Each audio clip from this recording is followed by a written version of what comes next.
I love great advertising. I say this because great ads tend to be the exception, not the rule. Most ads play it safe, rarely moving beyond the common denominator. Even if the client is a Fortune 500 company with a huge marketing budget, so much of the creative output these days is so terribly lame and so forgettable.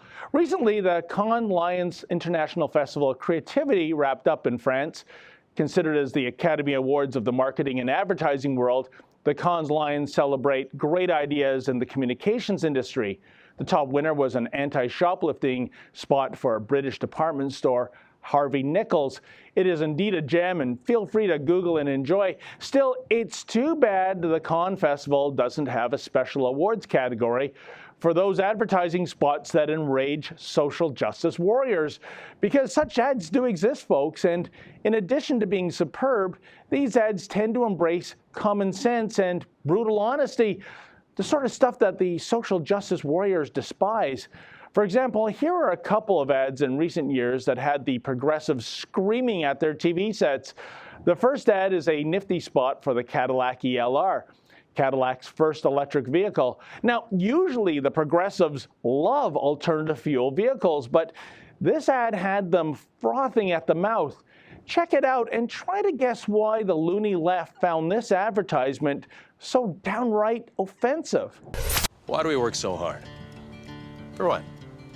For this? For stuff? Other countries, they work, they stroll home, they stop by the cafe, they take August off. Off. Why aren't you like that? Why aren't we like that? Because we're crazy, driven, hard-working believers, that's why.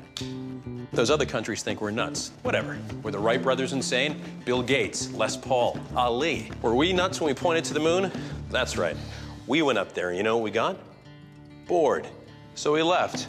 Got a car up there, left the keys in it. Do you know why? Because we're the only ones going back up there, that's why.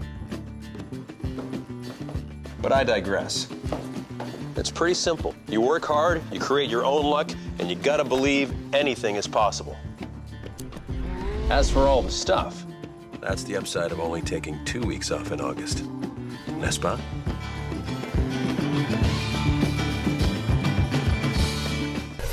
I love that ad. The swagger, the bravado, that can-do attitude. Even if the Cadillac ELR has been a failure in the marketplace, and there likely won't be a second-generation ELR, yet the progressives despise this ad because, wait for it, this ad celebrated American exceptionalism. Oh my goodness gracious, imagine that. Americans aspiring to be exceptional. Gee, I always thought striving to be exceptional was a good thing. Well, not now apparently. After all, we're not supposed to have winners and losers anymore. These days, everyone gets a participation trophy, and if little Johnny and Janie can't spell cat, even if you were to spot them the C and the T, oh, they'll still get a passing grade because, hey, we don't want to fracture their precious self-esteem. So it is that exceptional achievement is no longer celebrated, but rather dismissed as obnoxious behavior.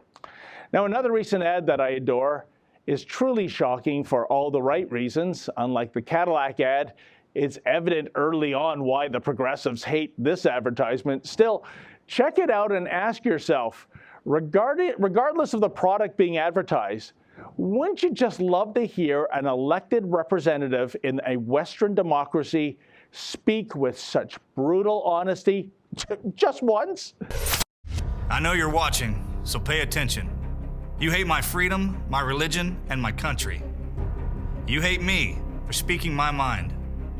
You try to control me with violence and intimidation. You think you can muzzle me with fear? Don't ever confuse me for my politicians or my media. I am an American, free-born and free-bred, and I will call you out for who you are. An Islamic extremist who would kill me for my beliefs. You don't intimidate me.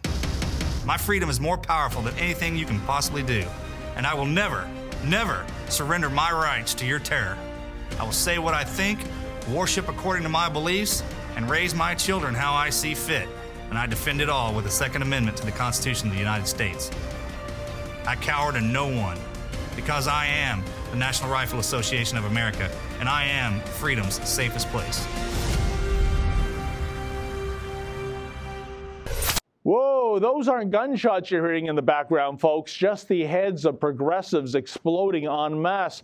Bottom line, God bless the Second and First Amendments, as well as the advertising out there that make the social justice warriors go cuckoo for Cocoa Puffs. For the Rebel.media, I'm David the Menzoid Menzies. Thanks for watching. Click here to never miss a Rebel update. Want even more of the Rebel? Well, click here to become a premium member.